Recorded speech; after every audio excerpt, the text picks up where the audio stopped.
जय हिंद। आज हम लोग जो है बाकी के सिंड्रोम जो बचे थे उसके बारे में अध्ययन करेंगे।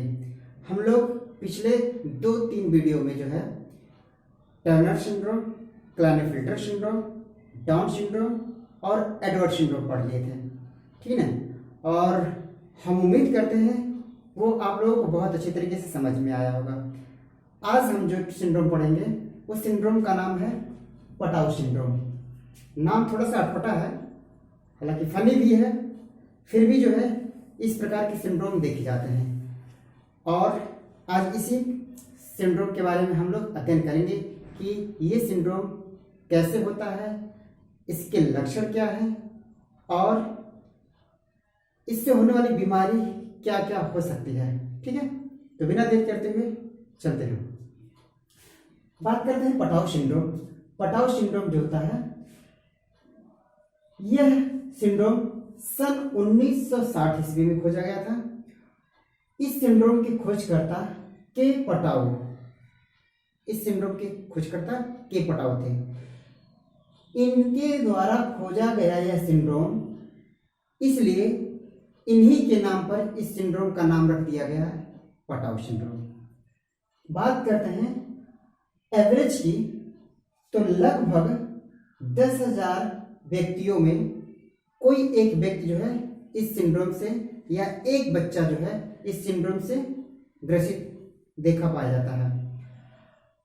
कभी कभी देखा जाता है कि यह रेशियो कुछ और बढ़ जाता है, जो 21,700 व्यक्तियों में से किसी एक व्यक्ति का मतलब अर्थात 21,700 बच्चों में किसी एक बच्चे इस सिंड्रोम से ग्रसित होते हैं। अब देखते हैं इस सिंड्रोम का कारण क्या है, देखते हैं। देखिए, पहले ही हम जान चुके थे कि सिंड्रोम एक बीमारी है जो गुणसूत्रीय विकार के द्वारा होता है।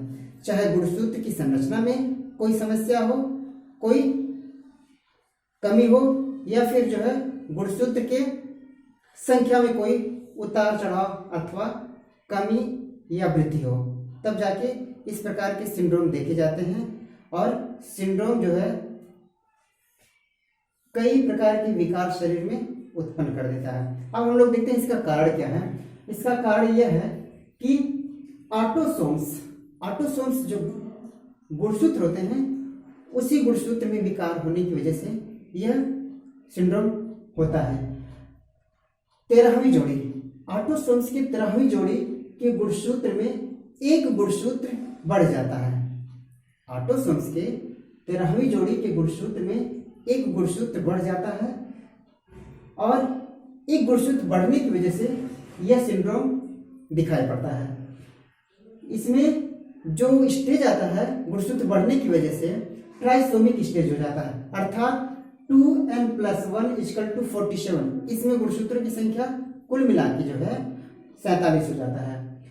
अब बात करते हैं, जब ऑटोसोम्स हुआ तो जाहिर सी बात है, जनरली जो होता है ऑटोसोम्स में जो होते हैं XXX क्रोमोसोम्स ही आते हैं। रेयरली कभी और हो जाता है, लेकिन जनरली जो होता है ऑटोसोम में यही होता है, ठीक है ना।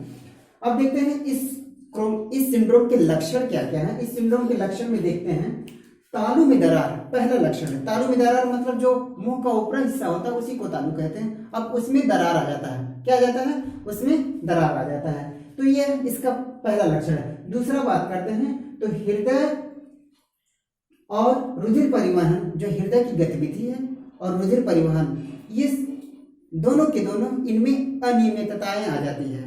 क्या आ जाती है, अनियमितताएं आ जाती है, यानी सामान्य रूप से काम नहीं करते, या ना सामान्य रूप से रक्त परिवहन सही से होता है। बात करते हैं नेक्स्ट लक्षण क्या है, तो इसमें मस्तिष्क अल्प विकसित होता है। क्या होता है, मस्तिष्क अल्प, यानी मस्तिष्क का विकास बहुत अच्छी तरीके से नहीं हो पाता है, ठीक है।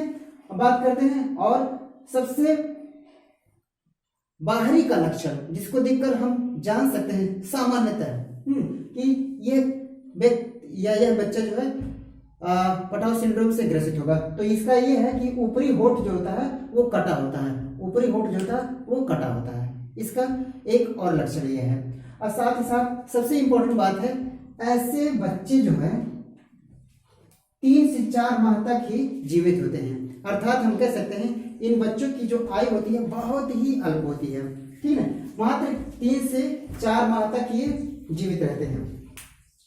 जो पटाउ सिंड्रोम के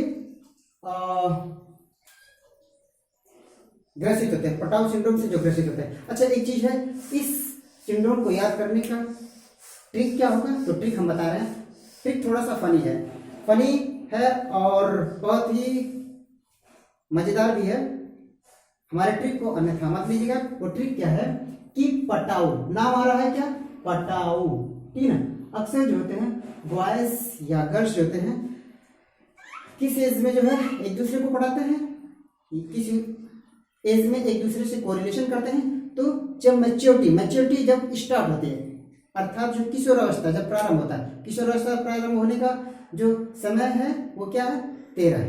क्या है? जो सामान्यतः 13 वर्ष की उम्र होती है। तो यहां से हम कोरिलेट कर सकते हैं 13, यानी 13 उम्र होता है किसका? पटाने का, ठीक है।